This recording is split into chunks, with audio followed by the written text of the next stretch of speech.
बिस्मिल्लाहिर्रहमानिर्रहीम, अस्सलाम वालेकुम। पॉलिटिकल इकोनॉमी का प्रोग्राम दादा पोतो शो लेकर आपकी खिदमत में हाजिर। आपसे मुखातिब आपका मेज़बान वसीम अहमद, और इस प्रोग्राम में हमारे साथ हमारी रहनुमाई के लिए दादाजी मौजूद होते हैं। कैलेंडर पर आज 13 मई साल 2022 और आज जुमे का दिन। यकीनन उसी पाक परवरदिगार के लिए तमाम तारीफ़ें जो तमाम जहानों का रब है। नबी करीम सल्लल्लाहु अलैहि वसल्लम की ज़ात अक़दस पर बेशुमार दुरूद व सलाम। पॉलिटिकल इकोनॉमी के प्रोग्राम दादा पोतो शो का आगाज़ हो चुका है। खबरों और उन पर तबसरों के लिए दादाजी की जानिब चलते हैं। दादाजी अस्सलाम वालेकुम। वालेकुम अस्सलाम। दादाजी क्या हाल है? अल्लाह का बड़ा करम है, उसकी बड़ी इनायत नवाज़ें कि हम आपकी खिदमत। बेशक बेशक। खबरों का दादाजी आगाज़ करें। जी बिल्कुल जी, बिस्मिल्लाह। FBR पे साइबर अटैक हुआ? जी बिल्कुल हुआ। अच्छा जी, कितना का लॉस हुआ? हाँ, कितना का लॉस हुआ? जल्दी रिकवर कर लिया, लेकिन जो है मैं ये समझता हूँ कि ये अंदर से अटैक था। अंदर से? पिछले दिनों हमारा डाटा काफ़ी चोरी हुआ था ना जी। और वो डाटा चोरी होने की बुनियादी वजह ये थी कि पाकिस्तान की एक सियासी पार्टी PTI जो थी वो लोगों का डाटा उठा के प्रोसेस करना चाह रही थी, इल्ज़ाम है जी। तो लिहाजा नादरा तो खैर बहुत ही स्ट्रॉन्ग डाटाबेस है, लेकिन आपने देखा होगा FBR पे अटैक हो रहा था और भी डाटाबेस की जो दीगर जगह हैं वहाँ पे अटैक चल रहे थे। जी ठीक है, कहा यह जा रहा था कि अंदर से कनाइवेंस हो रही है। प्राइम मिनिस्टर के पोर्टल का जो इंचार्ज था वो बंदा जिसको KP के गवर्नमेंट में आला ओहदे पे फाइज किया गया है परसों, ठीक है ना, अगर उसको फाड़ लिया जाए ना तो आपको पूरी इस डाटा मैनूवरिंग का पता चल जाएगा। अच्छा, लेकिन खबर ये नहीं है। खबर क्या है? खबर ये है कि वो अभी तक उसके अंदर घुसे हुए हैं। अच्छा ठीक है भाई, डाटे की जंग है ना, लोगों का डाटा लेके उनको फिर उस तरह से टारगेट किया जाता है ना मेरी जान, सोशल मीडिया के जरिए। दादाजी बड़ी घुमन के रही कीजिए। सेंट्रल डेवलपमेंट वर्किंग पार्टी जो है उसका इजलास हुआ है और 136 अरब रुपए के मंसूबों की मंजूरी दी गई है। प्लानिंग कमीशन जो है, अब देखो जल्दी जल्दी ये कोई अहम खबर इसलिए नहीं है कि वो चाचू आ गया तो जाहिर है ये तो लाजमी होना था। Ministry of water and resources communication, ministry of health, इनके सेक्रेटरी इसमें शामिल थे। एनर्जी एमरजेंसी प्लान जो है वो पोलियो के खात्मे के लिए उसकी मालियत जो है 131 अरब रुपए की। ठीक है, नहीं इन्होंने ये मामला टेकअप किया। अच्छा जी। और इसके अंदर जो obsolete इक्विपमेंट हैं उनको रिप्लेस किया जाएगा और नए इलेक्ट्रोमेडिकल इक्विपमेंट जो हैं वो national institute of rehabilitation medicine के लिए ख़रीदे जाएंगे, यानी महकमा सेहत के जो मंसूबे हैं उनके लिए। और आपको पता है कि महकमा सेहत के मंसूबों को दबाया गया। ठीक है, पॉलिटिकल रिहेबिलिटेशन का भी कोई मरकज़ होना चाहिए। मीरपुर आज़ाद कश्मीर में बेनज़ीर भुट्टो मेडिकल हॉस्पिटल के लिए भी 3 अरब रुपए की रकम इसमें अप्रूवल में शामिल है। ये 5 साला पोलियो की खात्मे का मंसूबा है जिसके लिए बिला गेटा वाला पाकिस्तान को पैसे देता है। अच्छा जी। ठीक है, और जनाब सारा प्रोजेक्ट यही हो गया फिर। नाराज भी तो फिर रहा है ना। हाँ, बिला गेटा वाला नाराज फिर रहा, कहता मेरा 180 अरब रुपया जो है वो आरिफ नकवी खा गया। और आरिफ नकवी इमरान खान यार है तो मेरे पैसे वापस दो। अब बिला गेटा वाला झगड़ा बढ़ेगा अब। ठीक है ना, तो खैर मैंने कहा कि ये आपको ये खबर से हम मुस्तफ़ीद फरमा दें। आगे चलो जी। अगली खबर जो है वो ये है कि सिंध में आटे की जो कीमत है वो बढ़ गई है। दादाजी कमेटी ने तो अप्रूवल दी थी चीनी और आटा सस्ता करने के हवाले से। सिर्फ यूटिलिटी स्टोर बैंक के ऊपर। अच्छा, स्टोर्स कारपोरेशन के ऊपर। ओपन मार्केट की कंट्रोल का कोई मैकेनिज्म नहीं? मार्केट की कंट्रोल का मैकेनिज्म तो सूबाई हुकूमतों के पास होता है। पंजाब में कोई सूबाई हुकूमत है ही नहीं भाई, वो मुंतखब हो गया, लेकिन हुकूमत प्लस कबीना होती है ना, तो कबीना का हलफ लेने के लिए गवर्नर दस्तयाब ही नहीं है। लम्हा मौजूद में पंजाब का कोई गवर्नर ही नहीं है जी। मुझे लगा दे उमर चीमा को फारग कर दिया। अब हुकूमत जो है वो एक नुमाइंदा मुकर्रर कर सकती है। ठीक है, once upon a time general manager railway ने भी एक्टिंग गवर्नर के तौर पे यहाँ पे हलफ लिया हुआ है। पाकिस्तान की तारीख में। ठीक है। और ये इस तरह के वाक़यात एक से ज़ायद मरतबा हुए हैं। तो वफाकी हुकूमत के पास ये हक़ है कि वो किसी बंदे को हल्फ लेने के लिए नामज़द कर दे। सदर जो करता रहे। मई के अंदर ऑयल के ऊपर हुकूमत को 118 अरब रुपए की सब्सिडी देना पड़ेगी अगर हुकूमत प्राइसेस को इस लेवल पे रखती है। जो बात मैंने आपको पिछले कल के प्रोग्राम में अर्ज़ की थी, ये उसी का ही ततीमा समझे। जी ठीक है। महीने की 118 अरब रुपए सब्सिडी देना पड़ेगी। तो इसलिए कीमत को बढ़ा के अगर आप 170 या 180 रुपए पर लीटर पे ले जाते हैं तो कम से कम 118 के अंदर तो कुछ थोड़ी सी कमी वाक़ई होगी। 100 पे 90-95 बिलियन पे आ जाएगा ये। हाँ जी, कल जो हमने खबर पढ़ी थी कि एसेंशियल फूड आइटम्स पे जो है सब्सिडी वो ख़त्म नहीं होगी, लेकिन साथ ही साथ एफबीआर के चेयरमैन ने ये वजाहत की है कि आइंदा माली साल के बजट में टैक्स छूट में कमी की जाएगी, सब्सिडीज़ बड़े लेवल पे जाके ख़त्म की जाएंगी। ज़ाहिर करना पड़ेंगी इसका ना। मतलब अब सब्सिडीज़ नहीं रहेंगी चीज़ों पे। आप IMF के साथ बैठे हुए हैं तो सब्सिडियाँ तो जाएंगी ना। जी अच्छा जी, एग्रीकल्चर ग्रोथ के हवाले से आपने पहले भी बात की। एग्रीकल्चर ग्रोथ जो है वो 3.5% मिस होगी। 3.5% कम होगी। ग्रोथ का जो टारगेट है वो 3.5% है, श्रिंक हो वो जाएगा, हासिल नहीं हो सकेगा, नहीं हो पाएगा। ठीक है। रुपया जो है वो पिघलता जा रहा है। 192 पे को क्रॉस कर, जी ठीक है। और ज़ाहिर है घर वाले घर नहीं, सानू किसी से डर नहीं। मैंने पहले दिन भी कहा था कि बैंकों के अंदर बैठे हुए लोग जो कि इस वक्त रुपए में सट्टा खेल रहे हैं, उनको डांग फेरने की ज़रूरत है, ठीक है। और ये मिफ्ता के बस की बात नहीं है, ना डॉक्टर आयशा ये कर सकती हैं। जो इस सिस्टम को समझता है कि इंटरबैंक के अंदर बैंकर बैठ के कैसे खेलते हैं, सट्टेबाजी करते हैं और उस स्पेकुलेशन के नतीजे के अंदर रुपए की कीमत को गिराते या कम करते हैं, इन बैंकरों को डांग फेरने की ज़रूरत है रुपए को अगर मौजूदा जगह के ऊपर मेंटेन करना है तो। जी, ये बात कहने की ज़रूरत क्यों पेश आई कि इंडिया के साथ तिजारती पॉलिसी में कोई तब्दीली नहीं हो रही, ये कहने की ज़रूरत क्यों पेश आई? ट्रेड मिनिस्ट्री ने कहा। जी अच्छा, चलें ये खबर पढ़ के पता चलेगा। इंडियन मीडिया ने शायद ये कहा था तो उसका जवाब दिया गया है। पाकिस्तान को 10 से 12 अरब डॉलर का जो है वो फौरी तौर पे ज़रूरत होगी मौजूदा हालात को मीट करने के लिए। हुकूमत ने यूरिया की कीमत जो है वो वापस लाने का फ़ैसला कर लिया है खरीफ की फसल के लिए, ठीक है जी। हाँ, अगर 2 दिन के अंदर श्रीलंका में नई हुकूमत कायम ना हुई तो श्रीलंका की हुकूमत जो है वो कोलैप्स कर जा सकती है। कर्नल रिटायर्ड राजा पुस्के साहब ना सारियां हरकतां उन्होंने साढ़े वालियां की थी जी। सब तो पहले आके चीनी का बहरान पैदा किया, वहाँ पे चीनी के गोदानों पे छापे मारे।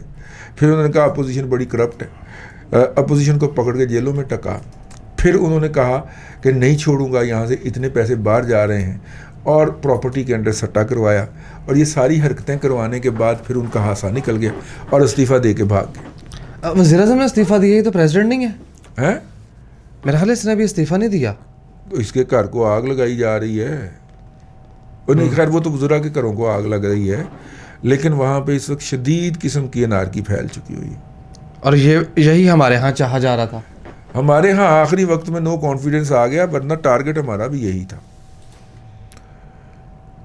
किसका टारगेट था? हाँ, किसका टारगेट? महात्मा का। अच्छा जी। तो क्या कामयाब हो पाएंगे? क्या अब उसको रिवर्ट करने की कोशिशें हो रही हैं। आप ऑलमोस्ट कोलैप्स से वापस आ रहे हैं ना। जी जी जी। तो फिर उसको रिवर्स करने की कोशिशें हो रही हैं। लो जी। अच्छा जी, खबरें आ रही हैं, ऑनलाइन खबरें भी मैंने कहा देखता चलूं, क्योंकि अखबारात की खबरें तकरीबन आपने पढ़ दी हैं। CPEC पे फास्ट ट्रैक काम करने के हवाले से बातचीत चल रही है कि इसको बहुत ज़्यादा स्पीड अप किया जाएगा। करना पड़ेगा, क्योंकि ज़र मुबादला के इनफ्लो का वो एक बहुत बड़ा सोर्स हो सकता है। जी, इसके अलावा दादाजी खबर ये भी है कि जो चाइना की कंपनियों के IPPs हैं पाकिस्तान में, उन्होंने भी एब्सोल्युटली नॉट कह दिया। हाँ, पैसे दें अदरवाइज बिजली नहीं मिलेगी। नहीं, उन्होंने कहा हम बंद करके जा रहे हैं। अगर 300 अरब रुपए इकट्ठा हो गया ना यार, जी ठीक है। अब हुकूमत जो है वो ज़र मुबादला कहाँ, 300 अरब रुपए का मतलब है तकरीबन 1.5-2 अरब डॉलर। जी, इतने पैसे रिलीज करने पड़ेंगे। हाँ अच्छा जी, अब बजट डेफिसिट रिकॉर्ड लेवल पे चला जाएगा इस साल, जी, 100% बजट डेफिसिट होगा। हफीज़ पाशा तो यही कह रहा है। यानी जितने पैसे हम कमा रहे हैं खर्चा उससे डबल है। डाफुल है, डाफुल। पैसे आएंगे कहाँ से? हाँ, पैसे इतने आएंगे कहाँ से? LNG की जो इंपोर्ट्स हुई हैं वो मिस डिक्लेरेशन के ज़रिए उसके ख़िलाफ़ वजारत पेट्रोलियम ने एक्शन का हुक्म दे दिया। मुश्ताक उमर की खबर है, ईरानियन जो कैरियर हैं उनके ख़िलाफ़, ठीक है, LPG import through miss declaration. और आपको पता है ना, इसका इल्ज़ाम लगा था हमाद अज़हर के ऊपर, तो उसने कहा था ये तो मेरा पर्सनल बिजनेस है। जी जी जी जी, है ना, बिल्कुल कहा था जी। ये वो वाला इशू है, इसके ऊपर मिनिस्ट्री ऑफ इंटीरियर ने अपना, राणा पे है, अच्छा जी, राणा साहब ने कहा जी एक्शन लिया जाए LPG कैरियर के ज़रिए कि वो मुबैना तौर पे ईरान की LPG जो थी वो इराक के डॉक्यूमेंट के ज़रिए पाकिस्तान को उन्होंने फ्राहम की। हमाद बच्चे तू तो गए हो वाकई। हमाद, इसमें हमाद अज़हर साहब फंसते हैं ना, ठीक है, ठीक है, आहो। और ईरान का वो जो वो जो जहाज़ है जिसने ये मिस डिक्लेरेशन देनी होती है ना कि मैं फ़लाँ जगह से माल लेके आया हूँ, जी, तो भरा उसने LPG जो था जहाज़ वो ईरान से भरा और कागज़ात हमें पेश किए इराक पे। तो वो पाबंदियाँ नहीं हैं जो ईरान पे हैं। ईरान बेसिकली अपनी इस वक्त ज़्यादातर गैर मुल्की तजारत जो है वो इसी तरह कर रहा है कि माल लादा जाता है ईरान से और कागज़ात बनवाए जाते हैं इराक से, और यूँ वो ईरान अपनी चीज़ें एक्सपोर्ट करता है। और डॉलर मंगवाए जाते हैं इराक के बैंकों में और मुंतकिल कर दिए जाते हैं ईरान, जिसके ऊपर आपने देखा होगा कि इराक के नौजवान सड़कों के ऊपर एहतजाज करते हुए पाए जा रहे हैं कि कागजात के अंदर हमारी एक्सपोर्ट इतनी है लेकिन असल में तो हमारे हिस्से कुछ आता ही नहीं, बेरोज़गारी बहुत शदीद है वहाँ पे, ये वो सारा कुछ। जी, स्टेट बैंक ऑफ पाकिस्तान ने आसान मोबाइल अकाउंट जो है उस पर आर्जी तौर पर OTP यानी वन टाइम पासवर्ड जो मोबाइल पर आता है और CBC कॉल बैक कन्फर्मेशन उसकी छूट दे दी है। लेकिन मुझे नहीं समझ आती कि इदारे ऐसी छूट्स क्यों देते हैं। क्यों छूट अब फ्रॉड होंगे फिर आप लगा देंगे, तो गले में पड़ेगी, तो अभी लगा दें। नहीं, ये गले में पड़ेगी आपके। आप कैसी हरकतें कर रहे हैं। ये SBP में कोई लगता है कोई बड़ा ही पागल किस्म का बंदा बैठा है। हो भाईजान, एक तरफ आप FATF के तहत नो योर कस्टमर कह के बैंकरों की आपने ज़िंदगी हिसाब की हुई है जी, और यहाँ पे आप कह रहे हैं कि यार ये वाली इसमें छूट नहीं भाईजान, दिस इज़ रॉन्ग, जी, this will backfire, definitely backfire, ठीक है ना। हाँ, और जाहिर है इसकी किसी भी सूरत हमायत नहीं की जा सकती, फ्रॉड्स होंगे। लाइफ स्टॉक डेयरी डेवलपमेंट का जो डिपार्टमेंट है उसने उसने 5.5 बिलियन रुपीस के अपने प्रोजेक्ट्स जो हैं प्रपोज प्रोजेक्ट वो पेश कर दिए हैं। किसको पेश कर दिए? Annual development program. आपको पता है कि ये life stock and dairy development company जो बनी थी, जी जी, आजकल एक खातून उसकी सरबराह हैं, ये वाहिद कंपनी थी जिसके ऊपर कोई इल्ज़ाम नहीं लगा और जिसको काम करने की इजाज़त दी गई। भला क्यों? गोगी बाजी। गोगी साहिबा जो थी वो इसमें पता नहीं क्यों इंटरेस्टेड थी, उन्होंने इसको यूज़ भी किया है मुख्तलिफ कामों के लिए, अगरचे उसकी खातून सरबराह जो हैं वो इस बात को मानने के लिए तैयार नहीं हैं, लेकिन जो ऑडिट रिपोर्ट वगैरह हमारे जर्नलिस्टों ने निकाल के छापी है उसके तहत ये काफ़ी ज़्यादा उन्होंने एज ए कवर इस्तेमाल किया है अपने नेक मकासद के लिए। ठीक है, कंपनी इस्तेमाल हुई, समझ गए? आहो, NIT, हाँ जी, national investment trust limited, NIT भी कहते हैं, NITL भी इसको पढ़ा जाता है, उसने पाकिस्तान का पहला सोशल इम्पैक्ट फंड लॉन्च कर दिया है। ये इससे क्या करेंगे सोशल इम्पैक्ट से? मुख्तलिफ उसके हेड्स होते हैं ना, तो उस फंड के ऊपर वो जो है वो लोगों से पैसे इनवाइट करेंगे, सरकार जो है लोगों से पैसे उठाएगी। ठीक है जी। अच्छा जी, 5 रुपए की सब्सिडी जो का नोटिफिकेशन किया था वो अब वापस होने लगा है। वापस होने लगा। पहले बिजली 5 रुपए सीधे स्वभाव महंगी हो जाएगी। एफबीआर ने मिफ्ता को ये बताया है कि 300 अरब रुपए से जायद के रेवेन्यू मेजर्स में भी रिक्वायर्ड। क्या मेजर्स? ये 300 अरब कह रहा है, मैं कह रहा हूँ 1000 अरब पे जाना पड़ेगा। 1000 अरब पे जाना पड़ेगा मिफ्ता साहब। हो सकता है कि नॉन टैक्स रेवेन्यू की तरफ से कुछ पैसे आ रहे हों, OGDCL कमा रहा हो, PPL POL कमा रहे हों, हुकूमत को उसमें से भी तो पैसे मिलते हैं ना भाई हर साल। जी जी। अच्छा जी, अगली बात ये है कि यकम जैसे अगर हुकूमत जो है खुद हिस्सा शेयर लेने के लिए उनको इस दफ़ा कहे कि 100% जनाब डिविडेंड दो, क्योंकि हुकूमत भाई 70-80% तो हुकूमत को जाना है ना। तो वहाँ से अगर हर साल 50 अरब रुपए का प्रॉफिट आता है तो इस दफ़ा हुकूमत का यार एक तो स्टॉक मार्केट में धमाल पड़ जाएगी है, और दूसरा सरकार को 4 पैसे बाद लग जाएंगे। ट्रिलियंस ऑफ खरब रुपए इनके पास पड़े हुए हैं सारी कंपनियों के पास। हमने बात ही डर के वाले थे कि पिछले 3 दिनों स्टॉक मार्केट इतनी बुरी तरह पिघली है। नहीं, और अगर हुकूमत फैसला साजी नहीं करती तो मजीद पिघलेगी।